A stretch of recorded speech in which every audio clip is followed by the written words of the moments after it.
ನಾನಿವ ಚಟ್ನಿ ಮಾಡ್ತಾ ಇದ್ದೇನೆ. ಚಟ್ನಿ ಮಾಡೋದಕ್ಕೆ ನಾನು ಒಂದೆಲಗ ತಗೊಂಡಿದ್ದೇನೆ. ಬ್ರಾಹ್ಮಿಯನ್ನ ಪ್ರತಿನಿತ್ಯ ಬೆಳಗ್ಗೆ ಬ್ರಾಹ್ಮಿ ಮುಹೂರ್ತದಲ್ಲಿ ಎದ್ದು ಗರ್ಭಿಣಿ ಸ್ತ್ರೀಯರು ಸೇವನೆ ಮಾಡಿದ್ರೆ ಮಕ್ಕಳು ಅತ್ಯಂತ ಬುದ್ಧಿವಂತರಾಗಿ ಹುಟ್ಟುತ್ತಾರೆ ಅಂತ ಕೂಡ ಹೇಳ್ತಾರೆ. ನೋಡಿ, ನಾನು ಪರಾಗ್ ಅಂಡ್ ಯೂನಿಫೈ ಅವ್ರ ಕಡೆಯಿಂದ ಈ ತರದ ಚಿಕ್ಕ ಚಿಕ್ಕ ಮಸಾಲಾ ಸ್ಪೂನ್ಸ್ ಗಳನ್ನ ತರಿಸ್ಕೊಂಡಿದ್ದೆ. ಸೊ ಈ ತರದ ಒಂದು 12 ಸ್ಪೂನ್ಗಳ ಸೆಟ್ಟೇ ತಗೊಂಡಿದ್ದೀನಿ. ನನ್ನ ಕಿಚನ್ ಸೆಟಪ್ಗೆ Parag and unify best option. ಇದ್ರೊಳಗಡೆ ನಾನು ಗ್ರೈನ್ ಬ್ರೋ ಅವರ ಸಾಂಬಾರ್ ಪೌಡರ್ ಹಾಕಿಟ್ಟಿದ್ದೀನಿ. ಚಟ್ನಿಯಾ?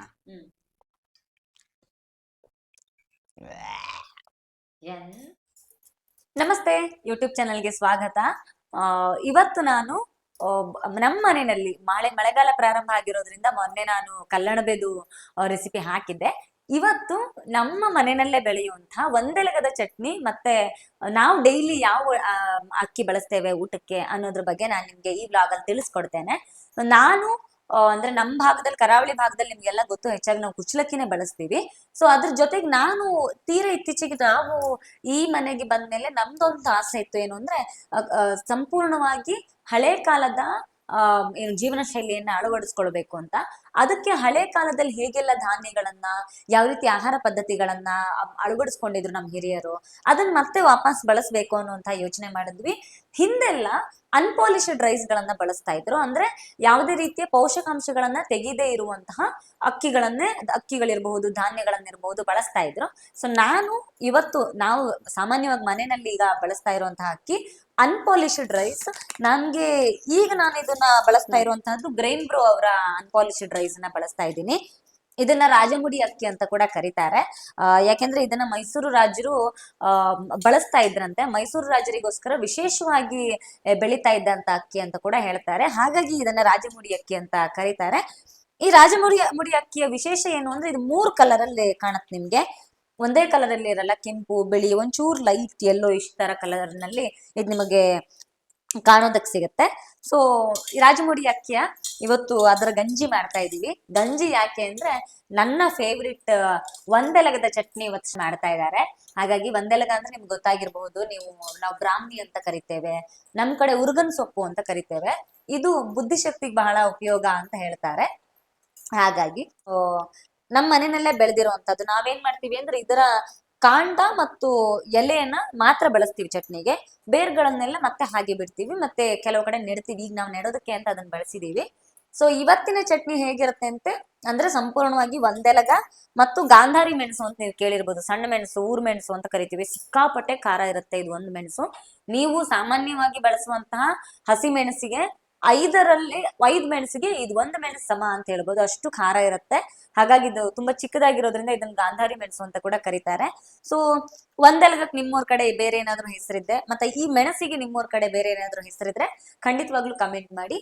ಬನ್ನಿ, ಈಗ ನಾನು ರಾಜಮುಡಿ ಅನ್ಪಾಲಿಶ್ಡ್ ರೈಸ್ ನ ಗಂಜಿ ಮಾಡ್ತೀನಿ. ಇವತ್ತು ನಾನು ಅಡಿಗೆ ಜೊತೆಗೆ ಇವತ್ತು ಬಳಸ್ತಾ ಇರೋದೆಲ್ಲ ಹೊಸ ಪಾತ್ರೆಗಳನ್ನ. ಇದು Parag and unify kitchen wares ಅವರ ಸ್ಟೀಲ್ ಪಾತ್ರೆಗಳನ್ನ ಬಳಸ್ತಾ ಇದ್ದೀನಿ. ಸೊ ನೀವು ನೋಡಿರ್ಬೋದು, ಈ ಚಾಪಿಂಗ್ ಬೋರ್ಡ್ ಕೂಡ ಪರಾಗ್ ಯೂನಿಫೈ ಅವರದ್ದು. ಸೊ ಜೊತೆಗೆ ಇವತ್ತು ಸುಮಾರು ಹೊಸದಾಗಿ ನಾನು ಒಂದಷ್ಟು ಪಾತ್ರೆಗಳನ್ನ ತರಿಸ್ಕೊಂಡಿದ್ದೆ. ಯಾಕಂದ್ರೆ ಪೂರ್ತಿ ಹೊಸದಾಗಿ ಕಿಚನ್ ಅನ್ನ ನಾನು ಸೆಟ್ ಮಾಡ್ತಾ ಇದ್ದೆ. ಯಾಕೆಂದ್ರೆ ನಾವು ಹೊಸದಾಗಿ ಇಲ್ಲಿ ಅಡಿಗೆ ಮಾಡೋದು ಪ್ರಾರಂಭ ಮಾಡಿದಾಗಿಂದ ಪೂರ್ತಿ ಹೊಸ ಐಟಮ್ಗಳು ಬೇಕಿತ್ತು. ಏನೂ ಇರ್ಲಿಲ್ಲ, ಅಡಿಗೆ ಸಾಮಾನುಗಳು ಅಂದ್ರೆ ಪಾತ್ರೆಗಳು ಏನೂ ಇರ್ಲಿಲ್ಲ. ನಾನು ಶ್ರೀಕಾಂತ್ ಯೋಚನೆ ಮಾಡ್ತಾ ಇದ್ವಿ, ಯಾವ ತರದ ಪಾತ್ರೆಗಳನ್ನ ತರೋಣ, ಪೂರ್ತಿ ಮಣ್ಣಿನ ಪಾತ್ರೆ ತರೋಣವಾ ಅಥವಾ ತಾಮ್ರ, ಕಂಚು ಆ ತರದ ಪಾತ್ರೆಗಳಲ್ಲಿ ಸೆಟಪ್ ಮಾಡೋಣವಾ, ಹೇಗೆ ಅಂತ ನಮ್ಗೆ ಒಂದಷ್ಟು ಕನ್ಫ್ಯೂಷನ್ ಇತ್ತು. ಆದ್ರೆ ನಾವು ಅನ್ಕೊಂಡ್ವಿ ಅಲ್ಯೂಮಿನಿಯಂ, ನಾನ್ ಸ್ಟಿಕ್ಕು ಖಂಡಿತ ಸುತಾರಾಮ್ ಬಳಸಲ್ಲ, ಅದು ಆರೋಗ್ಯಕ್ಕೆ ಒಳ್ಳೇದಲ್ಲ ಅನ್ನೋದಂತೂ ನಮ್ಗೆ ಗೊತ್ತಿತ್ತು. ಹಾಗಾಗಿ ಅದನ್ನೆಲ್ಲ ವಾಪಸ್ ಹಾಕಿ ನಾವು ಬೇರೆ ಯಾವ್ದಾದ್ರು ಹೊಸದಾಗಿ ಒಂದು ಕಂಪ್ಲೀಟ್ ಕಿಚನ್ ಸೆಟಪ್ಗೆ ತುಂಬಾ ಲಾಂಗ್ ಟೈಮ್ ಬಾಳಿಕೆ ಬರುವಂತ ಯಾವ್ದಾದ್ರು ಒಂದು ಪಾತ್ರೆಯನ್ನ ಸೆಟಪ್ ಮಾಡ್ಕೋಬೇಕು ಅನ್ಕೊಂಡ್ವಿ. ಆಗ ಮಣ್ಣಿನ ಪಾತ್ರೆಗಳನ್ನ ಹ್ಯಾಂಡಲ್ ಮಾಡೋದು ಬಹಳ ಕಷ್ಟ, ಮತ್ತು ಗ್ಯಾಸ್ ನಲ್ಲಿ ಬಳಸುವಾಗ ತುಂಬಾ ಕಷ್ಟ ಆಗುತ್ತೆ, ತುಂಬಾ ಲಾಂಗ್ ಟೈಮ್ ತಗೊಳುತ್ತೆ ಅನ್ನೋ ಕಾರಣಕ್ಕೆ ಅದನ್ನ ಗಂಜಿ ಆ ತರದ ಅಪರೂಪದ ಖಾದ್ಯಗಳನ್ನ ಮಾಡೋದಕ್ಕೆ ಮಣ್ಣಿನ ಪಾತ್ರೆಗಳನ್ನ ಎತ್ತಿಟ್ಕೊಳ್ಳೋಣ. ಅದರಿಂದ ಆಚೆಗೆ ನಿತ್ಯ ಬಳಕೆಗೆ ಈಗ ಟೀ ಮಾಡೋದಕ್ಕೆ, ಸಾಂಬಾರ್ ಮಾಡೋದಕ್ಕೆಲ್ಲ ಸ್ಟೀಲ್ ಪಾತ್ರೆಗಳನ್ನ ಬಳಸೋಣ ಅಂತ ನಿರ್ಧಾರ ಮಾಡಿದ್ವಿ. ಹಾಗಾಗಿ ಪೂರ್ತಿ ಸ್ಟೀಲ್ ಪಾತ್ರೆಯನ್ನೇ ಸೆಟಪ್ ಮಾಡಬೇಕು ಅಂತ ಆಯ್ತು. ಸೊ ನಾವೇನ್ ಮಾಡಿದ್ವಿ, ನಮ್ಗೆ ಪರಾಗ್ ಅಂಡ್ ಯೂನಿಫೈ ಅಂತ ಅಮೆಝಾನ್ ನಲ್ಲಿ, ಇನ್ಸ್ಟಾಗ್ರಾಮ್ ನಲ್ಲಿ ಅವರ ಪೇಜ್ ಇದೆ. ಸೊ ಅವರಿಂದ ಎಲ್ಲಾ ಪಾತ್ರೆಗಳನ್ನು ಕೂಡ ನಾನು ಆರ್ಡರ್ ಮಾಡಿ ತರಿಸ್ಕೊಂಡೆ. ನಂಗೆ ಏನೇನ್ ಬೇಕಿತ್ತು ಹೊಸ ಮನೆಗೆ ಏನೇನು ಐಟಮ್ಗಳು ಬೇಕಾಗತ್ತೆ ಪಾತ್ರೆಗಳು ಅದೆಲ್ಲವನ್ನು ತರಿಸ್ಕೊಂಡಿದ್ದೆ. ಈ ಚಾಪಿಂಗ್ ಬೋರ್ಡ್ ವಿಷಯದಲ್ಲಿ ಒಂದು ಕನ್ಫ್ಯೂಷನ್ ಇತ್ತು ನನಗೆ. ಯಾಕಂದ್ರೆ chopping board plastic chopping board ಬಳಸಬಾರದು, ಅದರಿಂದ ಪ್ಲಾಸ್ಟಿಕ್ಗಳು ನಮ್ಮ ದೇಹಕ್ಕೆ ಹೋಗ್ತವೆ ಅಂತ ಎಲ್ರಿಗೂ ಗೊತ್ತು. ಸೊ ಹಾಗಾಗಿ ಅದನ್ನ ಬಿಟ್ಟು ವುಡನ್ ಚಾಪಿಂಗ್ ಬೋರ್ಡ್ ಬಳಸೋಣ ಅಂತ ಅನ್ಕೊಂಡ್ವಿ.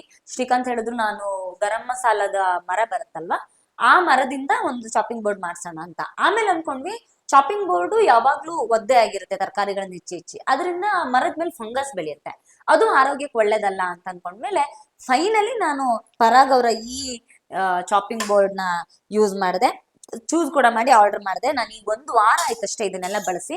ನಾನ್ ಯಾಕೆ 1 ವಾರದ ನಂತರನೇ ವ್ಲಾಗ್ ಮಾಡೋಣ ಅನ್ಕೊಂಡಿದ್ದೆ, ಯಾಕಂದ್ರೆ ಇದು ಉಪಯೋಗಕ್ಕೆ ಹೆಂಗ್ ಬರುತ್ತೆ, ಹೆಂಗೆ ನಮ್ಗೆ ದಿನಬಳಕೆಗೆ ಯೂಸ್ ಆಗುತ್ತೆ ನೋಡ್ಬೇಕು ಅನ್ನೋದು ನನಗಿತ್ತು. ಹಾಗಾಗಿ ಇವತ್ತು ಅವರ ಪಾತ್ರಗಳಲ್ಲೇ ಪೂರ್ತಿ ಅಡುಗೆ. ಸೊ ಇದು ಹೆಂಗೆ ಎಷ್ಟು ಅನುಕೂಲಕರ ಇದೆ ಅಂತ ಹೇಳಿ ನಾನು ನಿಮಗೆ ತಿಳಿಸ್ತೀನಿ. ಈಗ ಗ್ರೈನ್ ಬ್ರೋ ಅವರ ರಾಜಮುಡಿ ರೈಸ್ ನಾವು ತೊಳೆದಿದ್ದೀನಿ. ಇದನ್ನ ಒಂದ್ ಅರ್ಧ ಗಂಟೆ ನೆನೆಯಕ್ಕೆ ಇಡಬೇಕು. ಸಾಮಾನ್ಯವಾಗಿ ಅನ್ಪಾಲಿಶ್ಡ್ ರೈಸ್ ಗಳನ್ನ ನಾವ್ ಯಾವಾಗ್ಲೂ ನೆನೆಯಕ್ಕಿಟ್ಟೇನೆ ಅಡಿಗೆ ಮಾಡ್ಬೇಕು. ನಾನು ಸ್ವಲ್ಪ ಈ ಅಕ್ಕಿ ತೊಳೆಯುವಾಗ ಜಾಸ್ತಿ ಅಕ್ಕಿನೆಲ್ಲ ಕೆಳಗಡೆ ಬೀಳಿಸ್ಕೊತಾ ಇರ್ತೀನಿ, ಏನೇ ತರಕಾರಿ ತೊಳೆಯೋಗಿರ್ಬೋದು ಏನೇ ಇರ್ಬೋದು. ಅದಕ್ಕೆ ನಾನು ಏನ್ ಮಾಡಿದೆ, ಪರಾಗ್ನವ್ರ ಕಡೆಯಿಂದ ಈ ತರದೊಂದು ಸ್ಟ್ರೈನರ್ ಕೂಡ ತಗೊಂಡ್ಬಿಟ್ಟೆ. ನನ್ಗೆ ಇದು 2 ತರ ಯೂಸ್ ಆಗ್ತಿದೆ. ಒಂದು ಈ ತರ ಅಕ್ಕಿನೆಲ್ಲ ತೊಳೆಯುವಾಗ ಯೂಸ್ ಆಗುತ್ತೆ, ಅಕ್ಕಿ ತರಕಾರಿ ಬೆಳೆಗಳನ್ನೆಲ್ಲ. ಇನ್ನೊಂದು ಪಾತ್ರೆಗಳನ್ನೆಲ್ಲ ತೊಳೆದು ಇದ್ರೊಳಗೆ ಹಾಕಿಟ್ಬಿಡ್ತೀನಿ. ಸೊ ನೀರೆಲ್ಲ ಇಳಿದ ಮೇಲೆ ಮತ್ತೆ ಅದನ್ನ ಜೋಡಿಸ್ಕೊಳಕ್ ಅನುಕೂಲ ಆಗತ್ತೆ ಅಂತ. ಈಗ ಇದನ್ನ ನೆನೆಯಕ್ಕೆ ಇಟ್ಬಿಡ್ತೀನಿ ಅಕ್ಕಿನ. ಈ ಅನ್ಪಾಲಿಶ್ಡ್ ರೈಸ್ಗಳು ಆರೋಗ್ಯಕ್ಕೆ ಎಷ್ಟು ಒಳ್ಳೇದು ಅಂದ್ರೆ, ನಮ್ಮಲ್ಲಿ ಮುಂಚೆ ಎಲ್ಲ ನಮ್ಮ ಹಿರಿಯರು 70, 80, 90 ವರ್ಷಗಳ ಕಾಲ ಬದುಕ್ತಾ ಇದ್ರು, ಆರೋಗ್ಯವಾಗಿ ಬದುಕ್ತಾ ಇದ್ರು, ಯಾವ ಕಾಯಿಲೆನೂ ಬರ್ತಾ ಇರ್ಲಿಲ್ಲ. ಯಾಕೆಂದ್ರೆ ಅವ್ರು ಅನ್ಪಾಲಿಶ್ಡ್ ಧಾನ್ಯಗಳನ್ನ ಬಳಸ್ತಿದ್ರು. ನಮ್ ದೇಶಕ್ಕೆ ಬ್ರಿಟಿಷರು ಬಂದ್ಮೇಲೆ ಏನ್ ಮಾಡಿದ್ರು, ಇಲ್ಲಿನ ಧಾನ್ಯಗಳಲ್ಲಿರುವಂತಹ ಪೌಷ್ಟಿಕಾಂಶಗಳನ್ನ ನೋಡಿ ಇದು ನಮ್ ದೇಶಕ್ಕೂ ತಗೊಂಡ್ ಹೋಗೋಣ ಅಂತ ಯೋಚನೆ ಮಾಡ್ತಾರೆ. ಹಾಗೆ ಯೋಚನೆ ಮಾಡಿದಾಗ ಭಾರತದಿಂದ ಇಂಗ್ಲೆಂಡ್ಗೆ ಅದನ್ನ ಟ್ರಾನ್ಸ್ಪೋರ್ಟ್ ಮಾಡುವಾಗ ಅಲ್ಲಿನ ಚಳಿಯ ವೆದರ್ಗೆ ತುಂಬಾ ಲಾಂಗ್ ಟೈಮ್ ಬಾಳಿಕೆ ಬರಲ್ಲ ಅನ್ನೋದು ಗೊತ್ತಾಗಿ, ಯಾಕಂದ್ರೆ ಪೌಷ್ಟಿಕಾಂಶಗಳು ಯಾವ ಧಾನ್ಯದ ಮೇಲೆ ಜಾಸ್ತಿ ಇರುತ್ತೆ ಅದ್ರ ಮೇಲೆ ಏನು ಹುಳ ಹುಪ್ಪಟೆಗಳು ಜಾಸ್ತಿ ಬಂದ್ಬಿಡ್ತವೆ. ಹಾಗಾಗಿ ಹುಳ ಹುಪ್ಪಟೆಗಳಿಂದ ರಕ್ಷಣೆ ಮಾಡೋದಕ್ಕೋಸ್ಕರ 1, 2, 3 ಅಂತ ಲೇಯರ್ ಗಳನ್ನ ಪಾಲಿಶ್ ಮಾಡಿ ತೆಗಿಯೋದಕ್ಕೆ ಶುರು ಮಾಡ್ತಾರೆ. ನಮ್ಮ ಧಾನ್ಯಗಳ ಮೇಲಿದ ವಿಟಮಿನ್ ಪೌಷ್ಟಿಕಾಂಶಗಳ ಲೇಯರ್ನ ತೆಗೆದು ಅದನ್ನ ಸ್ಟೋರ್ ಮಾಡಿ ಬಳಸೋದಕ್ಕೆ ಪ್ರಾರಂಭ ಮಾಡ್ತಾರೆ.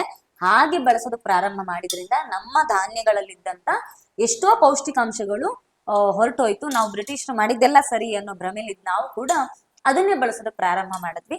ಹಾಗಾಗಿ ಇವತ್ತು ನಮ್ಗೆ ಮುಂಚಿನವರಷ್ಟು ಆರೋಗ್ಯವೂ ಇಲ್ಲ, ದಿನಕ್ಕೊಂದೊಂದು ಹೊಸ ಹೊಸ ಕಾಯಿಲೆಗಳು ಬಂದಿದೆ, ನಮ್ಮ ದೇಹದಲ್ಲಿ ಕೂಡ ಸ್ಟಾಮಿನಾ ಬಹಳ ಕಡಿಮೆ ಆಗಿರೋದು. ಹಾಗಾಗಿ ನಾನು ಈಗ ತುಂಬಾ ಪ್ರಿಫರ್ ಮಾಡ್ತಿರೋದು ಗ್ರೈನ್ ಬ್ರೋ ಅವರ ಧಾನ್ಯಗಳನ್ನ. ಬರೀ ಅಕ್ಕಿ ಅಂತಲ್ಲ, ಅವರ ಬೇಳೆ ಇರ್ಬೋದು, ಸಾಂಬಾರ್ ಪೌಡರ್ಸ್ ಇರ್ಬೋದು, ಎಲ್ಲ GI ಅಥೆಂಟಿಫೈಡ್ ಇದರಿಂದಲೇ ತರಿಸ್ಕೋತಾರೆ ಅವ್ರು ಕೂಡ. ಸೊ ಅವ್ರದ್ದನ್ನೇ ಬಳಸ್ತಾ ಇದ್ದೀನಿ. ಈಗ ಸದ್ಯಕ್ಕೆ ನನಗ್ ಸಿಕ್ಕಿರೋದು ಅದು ಒಂದು ಕಂಪ್ಲೀಟ್ ಆರ್ಗ್ಯಾನಿಕ್ ಸ್ಟೋರ್ ಅಂತ ಹೇಳ್ಬೋದು. ಈ ಬ್ರಾಹ್ಮಿ ಅಂದ್ರೆ ತಿಮಿರೆ, ಉರಗ ಅಂತ ಏನ್ ಕರಿತೇವೆ, ಇದನ್ನ ಸರಸ್ವತಿ ಸಸ್ಯ ಅಂತ ಕೂಡ ಕರೀತಾರೆ. ಯಾಕೆಂದ್ರೆ ಬ್ರಾಹ್ಮಿ ಅಂದ್ರೇನೆ ಸರಸ್ವತಿ ದೇವಿಯ 12 ನಾಮಗಳಲ್ಲಿ ಒಂದು ಬ್ರಾಹ್ಮಿ ಅಂತ ಕೂಡ ಕರಿತೇವೆ. ಹಾಗಾಗಿ ಸರಸ್ವತಿ ಬುದ್ಧಿ ಜ್ಞಾನದ ಪ್ರತೀಕ ಆಗಿರೋ ಕಾರಣಕ್ಕೆ ಈ ಬ್ರಾಹ್ಮಿ ಎಲೆಯನ್ನ, ಉರಗದ ಎಲೆಯನ್ನ ತಿಂದ್ರೆ ಬುದ್ಧಿಶಕ್ತಿ ಜಾಸ್ತಿ ಆಗತ್ತೆ, ಮತ್ತು ದೇಹದ ಕಾಂತಿ ಜಾಸ್ತಿ ಆಗತ್ತೆ, ನೆನಪಿನ ಶಕ್ತಿ ಜಾಸ್ತಿ ಆಗತ್ತೆ ಅಂತ ಹೇಳ್ತಾರೆ. ಆಯುರ್ವೇದದಲ್ಲಿ ಕೂಡ ಇದರ ಉಲ್ಲೇಖ ಇದೆ. ಸುಶ್ರುತ ಸಂಹಿತೆಯಲ್ಲಿ ಆಯುರ್ವೇದದ ಸುಶ್ರುತ ಸಂಹಿತೆಯಲ್ಲಿ ಇದ್ರ ಬಗ್ಗೆ ಹೇಳ್ತಾರೆ. ಅಂದ್ರೆ ಪ್ರತಿನಿತ್ಯದ ಆಹಾರ ಪದ್ಧತಿಯಲ್ಲಿ ಬ್ರಾಹ್ಮಿಯನ್ನ ಬಳಸಬೇಕು ಅಂತ ಆಯುರ್ವೇದ ಶಾಸ್ತ್ರ ಹೇಳುತ್ತೆ. ಜೊತೆಗೆ ಈ ಬ್ರಾಹ್ಮಿ ಸಸ್ಯದ ಬಗ್ಗೆ 2000 ವರ್ಷಗಳ ಹಿಂದೆಯೇ ಉಲ್ಲೇಖ ಇತ್ತಂತೆ, ಇದರ ಉಲ್ಲೇಖ ಇದೆ ಅಂತ ಹೇಳ್ತಾರೆ. ಅಷ್ಟು ಶ್ರೇಷ್ಠವಾಗಿರುವಂತಹ ಸಸ್ಯ ಈ ಒಂದೆಲಗನ್ನ ಪ್ರತಿನಿತ್ಯ ಬೆಳಗ್ಗೆ ಬ್ರಾಹ್ಮಿ ಮುಹೂರ್ತದಲ್ಲಿ ಎದ್ದು ಗರ್ಭಿಣಿ ಸ್ತ್ರೀಯರು ಸೇವನೆ ಮಾಡಿದ್ರೆ ಮಕ್ಕಳು ಅತ್ಯಂತ ಬುದ್ಧಿವಂತರಾಗಿ ಹುಟ್ಟುತ್ತಾರೆ ಅಂತ ಕೂಡ ಹೇಳ್ತಾರೆ. ಸೊ ಅಷ್ಟು ಬುದ್ಧಿಗೆ ಸಂಬಂಧಪಟ್ಟಿದ್ದು, ಕೇವಲ ಬುದ್ಧಿವಂತಿಕೆಗೆ ನೆನಪಿನ ಶಕ್ತಿಗೆ ಸಂಬಂಧಪಟ್ಟ ಸಸ್ಯ ಅಲ್ಲ, ದೇಹದ ಎಲ್ಲಾ ಸಮಸ್ಯೆಗಳಿಗೂ ಕೂಡ ಬ್ರಾಹ್ಮಿಯಲ್ಲಿ ಪರಿಹಾರ ಇದೆ ಅಂತ ಹೇಳ್ತಾರೆ. ಇತ್ತೀಚಿನ ವಿಜ್ಞಾನಿಗಳು ಕೂಡ ಅದನ್ನು ಒಪ್ಕೊಂಡಿದ್ದಾರೆ. ಇತ್ತೀಚೆಗೆ ವಯೋವೃದ್ಧರಲ್ಲಿ ಕಂಡುಬರುವಂತಹ ಡೈಮೆನ್ಷಿಯಾ, ಅಲ್ಝೈಮರ್ ಅಂತಹ ಕಾಯಿಲೆಗಳೆಲ್ಲ ಏನ್ ಬರ್ತಾವಲ್ಲ ಅವುಗಳಿಗೂ ಕೂಡ ಇದನ್ನ ನಿತ್ಯ ಜೀವನದ ಆರೋಗ್ಯ ಪದ್ಧತಿಯಾಗಿ ಬಳಸ್ಕೊಂಡ್ರೆ ಅದಕ್ಕೂ ಕೂಡ ಪರಿಹಾರ ಸಿಗುತ್ತೆ ಅಂತ ಹೇಳ್ತಾರೆ. ನರಕ್ಕೆ ಸಂಬಂಧಪಟ್ಟಿರ್ತಕ್ಕಂತಹ ಕಾಯಿಲೆಗಳಿರಬಹುದು, ಸಾಕಷ್ಟು ಕಾಯಿಲೆಗಳು ವಯಸ್ಸಾದ್ಮೇಲೆ ಬರೋದಕ್ಕೆ ಪ್ರಾರಂಭ ಆಗುತ್ತೆ, ಅದೆಲ್ಲದಕ್ಕೂ ಕೂಡ ಇದು ತುಂಬಾ ಪರಿಹಾರ ಅಂತ ಹೇಳ್ತಾರೆ. ಹಾಗಾಗಿ ಒಂದೆಲಗದ ಚಟ್ನಿ ಮಾತ್ರ ಅಲ್ಲ, ಒಂದೇ ಲಗತ್ ಬೇರೆ ಬೇರೆ ಇದನ್ನ ಮಾಡ್ತಾರೆ. ನಮ್ಮ ಕರಾವಳಿಯಲ್ಲಿ ಜಾಸ್ತಿ ಮಾಡ್ತಾರೆ. ನಾನಿವ ಚಟ್ನಿ ಮಾಡ್ತಾ ಇದ್ದೇನೆ. ಚಟ್ನಿ ಮಾಡೋದಕ್ಕೆ ನಾನು ಒಂದೇ ಲಗ ತಗೊಂಡಿದ್ದೇನೆ. ಒಂದ್ ಸ್ವಲ್ಪ ತೆಂಗಿನಕಾಯಿ ತುರಿ, ಗಾಂಧಾರಿ ಮೆಣಸು, ಒಂದ್ ಸ್ವಲ್ಪ ಹುಳಿ ತಗೊಂಡಿದ್ದೇನೆ. ಕೆಲವರು ಅದಕ್ಕೆ ಉದ್ದಿನ ಬೇಳೆ ಹಾಕ್ತಾರೆ, ಹಿಂಗ್ ಹಾಕಬಹುದು, ಜೀರಿಗೆ ಕೂಡ ಹಾಕ್ತೇನೆ. ಸೊ ಇಷ್ಟನ್ನ ಹಾಕಿ ರೆಗ್ಯುಲರ್ ಚಟ್ನಿ ಮಾಡ್ತೇನೆ. ಯೂಶುವಲಿ ಇದನ್ನ ಕಲ್ಲೆಲ್ಲ ಅರ್ದು ಮಾಡಿದ್ರೆ ತುಂಬಾ ಚೆನ್ನಾಗಿರುತ್ತೆ. ಬಟ್ ನಾವಿನ್ನ ಕಲ್ ತಂದಿಲ್ಲ, ಹಾಗಾಗಿ ಮಿಕ್ಸಿನಲ್ಲದ್ದು ಚಟ್ನಿ ಮಾಡ್ತೇನೆ.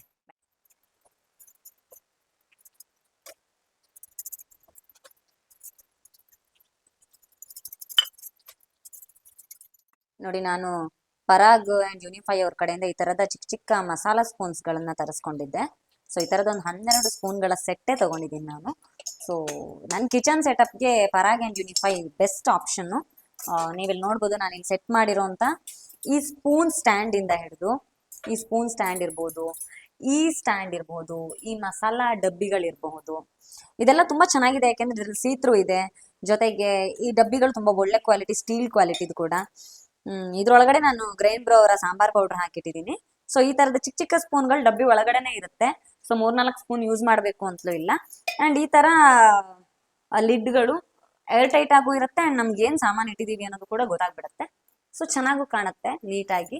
ಸೊ ಈ ಸ್ಟ್ಯಾಂಡ್ಸು, ಈ ಕಿಚನ್ ಕಂಪ್ಲೀಟ್ ಸೆಟ್ಸ್ ಏನ್ ನಾನು ಸ್ಪೂನ್ಸ್ಗಳು, ಫೋರ್ಕು, ನೈಫು ಬಂದಿರೋಂಥ ಸೆಟ್ಸೇ ತಗೊಂಡಿದ್ದೆ. ಇದು ಕೂಡ ಅಷ್ಟೇ ಪರಾಗ್ ಅಂಡ್ ಯೂನಿಫೈ ಅವ್ರ ಕಡೆಯಿಂದ ತಗೊಂಡಿರೋದು. ಇದರ ಪ್ರೈಸ್ ಅಂಡ್ ಯೂಸ್ಫುಲ್ ನಾನು ಹೇಳ್ತೀನಿ. ಉಳಿದಿರೋ ಹಾಗೆ ಈ ತರದ ಸ್ಟ್ಯಾಂಡ್ ಗಳನ್ನ ತಗೊಂಡೆ. ಇದು ಅಂಡ್ ಗ್ರಿಲ್ ಸ್ಟ್ಯಾಂಡ್ಸು, ಈ ತರದ್ದು ಮ್ಯಾಶರು, ಇದನ್ನೆಲ್ಲ ನಾನು ಸ್ಟೀಲೇ ಬಳಸ್ತೀವಿ. ಸಾಮಾನ್ಯವಾಗಿ ನಾವು ಮನೆಯಲ್ಲಿ ಸ್ಟೀಲ್ ಬಳಸ್ತೀವಿ, ಯಾಕೆಂದ್ರೆ ಬೇರೆ ಯಾವ್ದು ಕೂಡ ಅಷ್ಟು ನಮಗೆ ಡೈಲಿ ಯೂಸ್ಗೆ ಹೆಲ್ಪ್ ಆಗಲ್ಲ ಅಂತ. ಸೊ ಇದೆಲ್ಲ ನಾನು ತಕ್ಷಣಕ್ಕೆ ನನಗೆ ಬೇಕಾಗೋ ಹಾಗೆ ಸೆಟ್ ಮಾಡ್ಕೊಳ್ಳೋ ಹಾಗೆ ಅನುಕೂಲ ಆಗೋ ಹಾಗೆ ಪರಾಗ್ ಅಂಡ್ ಯೂನಿಫೈ ಅವ್ರ ಕಡೆಯಿಂದ ತರಿಸ್ಕೊಂಡಿದ್ದು. ನನ್ನ ಪರ್ಸನಲ್ ಫೇವ್ರೇಟ್ ಒಂದಿದೆ, ಏನು ಅಂದ್ರೆ ಅದು ಇದು. ಸೊ ನೀವ್ ಇದ್ ನೋಡ್ಬೋದು, ಇದು ಸ್ಪೂನ್ ರೆಸ್ಟ್ ಅಂತ ಕರೀತಾರೆ ಇದನ್ನ. ಇದನ್ನ ಇಟ್ಕೊಂಡ್ಬಿಟ್ರೆ ನಾವು ಏನೇ ಅಡಿಗೆ ಮಾಡ್ತಾ ಇದ್ರು ಕೂಡ ನಾವು ಕಲಿಸ್ತೀವಿ ಏನೋ ಮಾಡ್ತೀವಿ. ಫಾರ್ ಎಕ್ಸಾಂಪಲ್ ಹಿಂಗೆ ಇಟ್ಕೊಂಡು ನಾವು ಕಲಿಸ್ತಾ ಇರ್ತೀವಿ ಅಂತ ಇಟ್ಕೊಳ್ಳಿ, ಮಸಾಲ ಆಗಿರುತ್ತೆ. ಇದನ್ನ ನಾನು ಇಲ್ಲೆಲ್ಲೋ ಇಟ್ರೆ ಗಲೀಜಾಗತ್ತೆ ಅಥವಾ ಇಲ್ಲೆಲ್ಲೋ ಇಟ್ರೆ ಗಲೀಜಾಗತ್ತೆ. ಸೊ ನಾನು ಎತ್ತಿ ಇದ್ರಲ್ಲಿ ಇಟ್ಕೊಂಡ್ಬಿಟ್ರೆ ನನಗೆ ಯೂಸ್ ಆಗೋಗ್ಬಿಡುತ್ತೆ.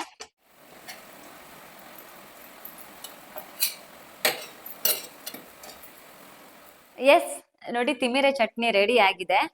ತಿಮಿರೆ ಚಟ್ನಿನೂ ರೆಡಿ ಆಗಿದೆ. ಅಂಡ್ ಗ್ರೇನ್ ಬ್ರೋ ಅವರ ಅನ್ಪಾಲಿಶ್ಡ್ ರೈಸ್ ಇಂದ ಮಾಡಿರೋ ಗಂಜಿ ಕೂಡ ರೆಡಿ ಇದೆ. ಟೇಸ್ಟ್ ಹೇಗಿದೆ ಅಂತ ಕೇಳೋಣ. ಶ್ರೀಕಾಂತ್ ಹತ್ರ ಟೇಸ್ಟ್ ಹೇಗಿದೆ ಅಂತ ಕೇಳ್ತೀನಿ, ಬನ್ನಿ. ಹೇಗಾಗಿದೆ ಗಂಜಿ? ಗಂಜಿ ಚಟ್ನಿ ಹೇಗಾಗಿದೆ? ಚಟ್ನಿಯಾ? ಎಂತ ಸೂಪರ್ ಆಗಿದೆ. ಸೂಪರ್ ಸೂಪರ್ ಆಗಿದ್ಯಾ? ಯಾವ್ದ್ರದ್ದು? ಯಾವ್ದ್ರದ್ದು ಇದು? ಗೊತ್ತಾಗ್ಲಿಲ್ಲ. ರಾಮಿಂದ? ಎಂತ ಸುಮ್ಮನೆ ನಾಟಕ. ಗಂಜಿ ಹೇಗಿದೆ? ಗಂಜಿ ಸೂಪರ್ ಆಗ್ತದೆ ಮರ. ಈ ಇದು ಅನ್ಪಾಲಿಶ್ಡ್ ಅಲ್ಲ, ಸೂಪರ್ ಟೇಸ್ಟ್ ಬರ್ತದೆ. ತುಂಬಾ ಟೇಸ್ಟ್ ಬರ್ತದೆ. ಇದು ಸ್ವಲ್ಪ ಖಾರ ಆಯ್ತು ಚಟ್ನಿ. ಸ್ಪೈಸಿ ನಂಗೆ ಇಷ್ಟ ಅಂತ ಮಾಡಿ. ನೋಡಿದ್ರಲ್ಲ, ಇದು ನಮ್ಮ ಇವತ್ತಿನ ಬ್ಲಾಗ್. ನೆಕ್ಸ್ಟ್ ಬ್ಲಾಗ್ ಅಲ್ಲಿ ಸಿಗುವಂತ. ಬಾಯ್. ಬಾಯ್. ನಮಸ್ಕಾರ.